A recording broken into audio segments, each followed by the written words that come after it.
투미TV 시청자 여러분 반갑습니다. 당신의 부동산 유치 김재경 소장입니다. 정말 많은 분들에게 적용되는 사항이지 않을까 싶습니다. 소액 투자 어떻게 접근해야 되는가? 사회 초년생 분들은 이 영상 끝까지 시청해 주실 필요가 있습니다. 빌라랑 오피스텔 투자 해야 되는 사람과 하면 안 되는 사람을 나눠 드렸었죠. 이번 영상은 실질적으로 어떤 식으로 투자를 해야 되는지에 대한 반복론에 대해서 설명해 드릴까 합니다. 자, 오피스텔 투자는 사실 좀 정확하게 알고 들어가야 됩니다. 세금이라든지 규정이 조금 복잡하거든요. 기사 보면 어떤가요? 오피스텔 청약 경쟁률이 막 600대 1, 1000대 1도 나온다. 이런 기사들이 막 쏟아져 나오지 않습니까? 도대체 왜 그러는 걸까? 세금에 대해서 좀 정확하게 알고 들어갈 필요가 있는데, 기본적으로 우리가 양도소득세 중과세율 같은 경우는 아래와 같이 일반 세율이 있는데 다주택자 같은 경우는 30% 중과세율이 적용되게 되겠죠. 근데 오피스텔 역시도 적용이 됩니다. 근데 왜 전매 가능한 오피스텔이 그렇게 열광해요? 이 부분은 바로 분양권 양도소득세율을 볼 필요가 있습니다. 분양권 양도소득세 같은 경우는 2021년도 6월 달부터 단일세율로 바뀌어버렸어요. 1년 미만은 77%, 1년 초과는 무조건 66% 이렇게 바뀌어버렸는데, 예전과 다르게 분양권 단타 이게 다 끝나버렸단 것이죠. 그런데 다주택자가 투자 가능한 상품이 바로 오피스텔 분양권입니다. 여기서 말하는 이 분양권이라는 게 아파트 분양권이거든요. 아파트 분양권에 대해서만 이렇게 중과세율이 붙게 되는 거지, 오피스텔 분양권 같은 경우는 중과세율 적용 대상이 아니다 보니까 2년만 넘게 보유했다라고 하면 양도 차익에 따른 일반 세율로 양도할 수가 있게 됩니다. 다주택자들이 막 몰려가가지고 그냥 오피스텔 분양권을 당첨받았다, 잔금을 쳐버리면 주택으로 바뀌다 보니까 그 전에 팔아야지 라고 하면서 움직이게 되는 것이죠. 이렇게 경쟁률이 높게 유지되는 이유가 이런 세금 부분들에 있다. 전매 가능한 아파트 분양권 같은 경우는 경쟁률이 워낙 높다 보니까 전매 안 되는 거는 어때요? 라고 했었을 때 무주택자가 아니면 건들면 안 된다. 양도소득세 중과가 터지게 되죠. 표면적인 사업자 등록증만 등록하는 게 중요한 게 아니라 거기서 실제로 사업이 0이 돼야 되거든요. 다주택자 중과세율이 빵 터지게 된다는 게 문제. 그럼 잔금 치자마자 팔면요, 단기양도세율이 붙잖아요. 실질적으로 주택을 쓸 수밖에 없는 아파트 같은 경우는 특히 더 다주택자 건들면 안 된다. 오피스텔 같은 경우는 취득세가 4.6%예요 라고 말하는 사람들이 있는데, 이게 당장 취득할 때만 4.6%고 2020년도 8월 10일 이후로 신규 취득한 오피스텔 같은 경우는 다른 주택 취득할 때 취득세 주택수에 들어가다 보니까 오피스텔도 잘못 사면 안 되겠구나 라는 부분들을 생각해 볼 필요성이 있고요. 그리고 종합부동산세 역시도 다주택자 중과세율에 포함이 되게 됩니다.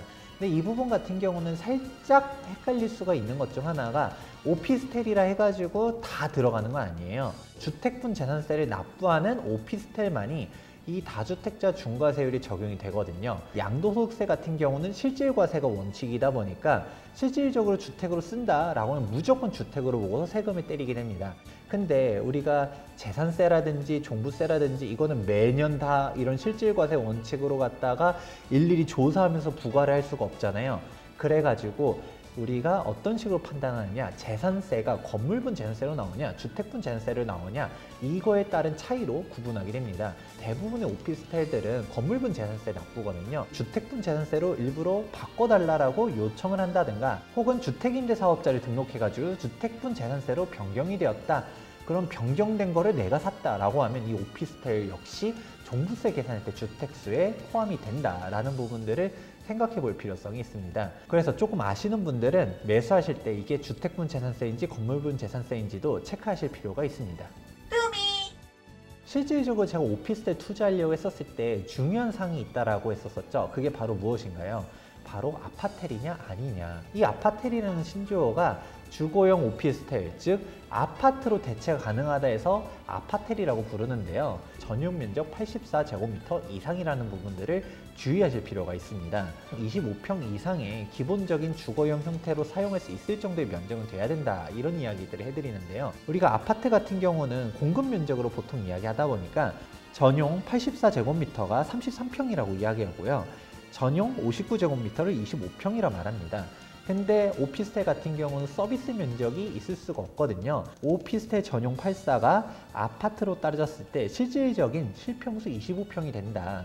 그래서 많은 사람들이 전용 면적 5구제곱미터 보면서 이것도 아파텔인가요? 라고 말하는 사람들이 있는데 이거는 실평수가 18평밖에 안 되다 보니까 이런 부분들은 조심할 필요성이 있다라고 이야기해드립니다. 3룸이 넘어가는 전용 84 이상의 아파텔 같은 경우는 그래도 프리미엄이 억 단위가 붙다 보니까 이런 부분들을 예의주시할 필요성이 있다라고 합니다. 아파텔이 좋다라는 이야기는 해드렸었어요. 그런데 이미 가격이 막 올라간 아파텔을 내가 이후에 매수한다? 쉽지 않겠죠. 전세 가격이 높다 하더라도 이미 매매 금액도 거의 아파트에 준하지는 못한다 하더라도 어느 정도는 따라가는 부분들이 있다 보니까 가격도 만만치 않죠. 사회초년생이 이 영상을 끝까지 예의주시할 필요성이 있다, 이런 이야기 해드렸었는데요. 바로 신규 청약을 노려보실 필요가 있겠죠. 아파트 같은 경우는 청년층들은 정말 답이 없죠. 요즘 청약도 장유유서의 시대다, 가점이 안 되면 아무것도 안 되잖아요. 근데 아파트 같은 경우는 이런 가점제가 아니라 무조건적인 추첨이죠. 근데 청약 경쟁률이 막 600대 1, 1000대 1 막 쏟아져 버리니까 야, 넣어도 안 돼 라는 생각을 할 수가 있는데, 100실을 넘어가는 중대형 아파텔들을 주목할 필요성이 있다는 겁니다. 규제의 풍선 효과라고 할 수 있습니다. 원래 상식적으로 보게 되면 100실이 넘어가는 약간 중대형 세대수를 더 좋아하잖아요. 그런데 이런 오피스텔에 대한 분양 수요가 워낙 몰리다 보니까 규제가 생겼는데, 건축물 분양에 대한 법률을 보게 되면 제6조의 3에 전매금지가 있게 되는데, 이 전매금지 대상은 시행령을 보게 되면 정확하게 나오게 됩니다. 건축물 분양에 대한 법률 시행령을 보게 되면 오피스텔에서 100실 이상인 건축물을 말한다 라고 되어 있는 거죠. 그래서 100실 이상 같은 경우는 전매 금지, 99실 이하 같은 경우는 전매가 자유롭다는 것을 알 수가 있습니다. 오피스텔 중에서도 99실 이하 전매가 가능한 오피스텔 같은 경우는 경쟁률이 장난 아니다는 이야기 해드렸었는데, 중대형 단지로 가면 갈수록 더 좋죠. 근데 규제 때문에 양도세, 취득세, 종부세 이런 세금적인 꼬임들이 있다 보니까 다주택자들이 접근할 수가 없는 중대형 세대수의 아파트들이 오히려 틈새 시장이라고 할 수 있는 것이죠. 이런 전매 금지가 있는 애들은 경쟁률이 100대 1 이하로 떨어지게 됩니다. 그런데 이 아파텔이 막상 분양가를 보면 싸지는 않아요. 일반적인 오피스텔이 아니거든요. 수도권 같은 경우는 막 7억대, 8억대, 더군다나 최근에 과천 같은 경우는 15억, 20억에도 분양을 했어요. 약간 발상의 전환이라고 할 수 있을까요? 무주택자가 전제로 돼야 돼요. 7억의 분양가다라고 한다 하더라도 계약금 10%면 되는 거죠. 그러면 7천만 원이면 되고, 중도금 무이자가 정말 많거든요. 계약금 10% 넣고 중도금 무이자로 가고, 그리고 잔금 때는 전세로 갔다가 전환을 해가지고 끌고 갈 수가 있습니다. 1주택자라고 하게 되면 이것 때문에 세금이 또 꼬이잖아요. 최종 1주택도 문제고. 그런데 내가 무주택자라고 하면 전세 놓고 2년 있다가 일반 과세로 팔든가 아니면 신혼집으로서 쓸 수도 있는 거죠. 전용 84는 아파트 25평 정도 된다라고 했었잖아요. 실거주해서 2년 채웠다 라고 하면 비과세 요건도 만족시킬 수가 있게 됩니다. 자금 여력이 없는 사회초년생이라든가 무주택자 분들이 접근하면 정말 좋다라고 보고 있습니다. 억 단위의 투자 수익을 얻고 싶다라고 하시는 분들은 이런 아파텔 투자를 예의주시할 필요가 있는데요. 여기서도 시드머니가 어느 정도 필요하긴 해요. 이제 막 취업을 했어요. 그러면 7천만 원이 어디 있어요? 그럼 완전히 끝났냐? 그게 아니라는 이야기도 해드렸었습니다. 핵심은 바로 이것이죠. 보통 오피스텔 투자에서 실패했어, 오피스텔 투자 괜히 했어 라고 후회하는 분들은 보증금을 낮게 하면서 월세 세팅을 해버리면 이제 사람들이 후회하는 거죠. 아파트 갭 투자했었으면 몇 억씩은 다 벌었는데 월세 뭐 몇십만 원씩 받아봤자 1년 모아도 얼마 되지도 않는 거, 이거 잘못 생각했다 라고 생각하는 분들 많거든요. 그런데 전세를 놔버린다 라고 하면 2천만 원, 3천만 원 투자로 접근해 본다. 내가 2천만 원 투자했는데 2천만 원이 올랐다 라고 하면 수익률이 100%라는 것입니다. 오피스텔 소액 투자로 갔다가 레버리지를 활용해 가지고 움직인다 라고 하면 보다 안전하고 확실한 수익을 얻을 수가 있습니다. 다만 여기서도 주의할 포인트는 있긴 한데요. 아무것도 아닌 오피스텔을 그냥 이런 식으로 무리한 갭 투자를 해버리면 전세 가격이 오히려 빠졌었을 때 내가 감당하지 못할 수가 있거든요. 그래서 개발 호재가 있다든가 주거 환경이 개선될 여력이 있는 지역들 투자할 필요가 있습니다. 제가 일전에 빌라 투자를 한다 하더라도 어떤 식으로 접근해야 되는지 설명 영상이 있는데, 여기서 말하는 소액 빌라 투자의 접근법과 오피스텔에서도 그나마 좀 올라갈 만한 안전한 지역에 대한 지역 선택법은 동일하다 보니까 참고해 보시면 좋을 것 같습니다. 자, 오늘 영상 정리해 드리도록 하겠습니다. 기본적으로 세금이 꼬이지 않는 무주택자 대상이고요.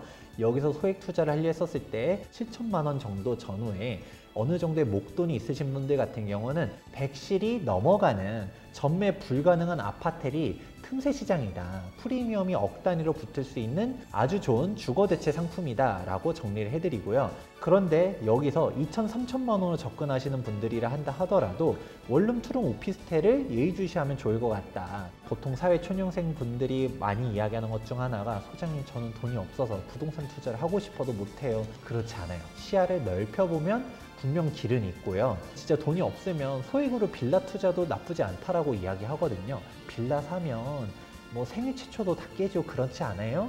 그런 분들은 오피스텔 투자하면 아무래도 청약 가점이 깨지지 않다 보니까 이런 식으로 접근해 보는 것도 좋다라고 생각합니다. 오늘 영상 도움되셨다면 좋아요와 구독하기 눌러주시기 바랍니다.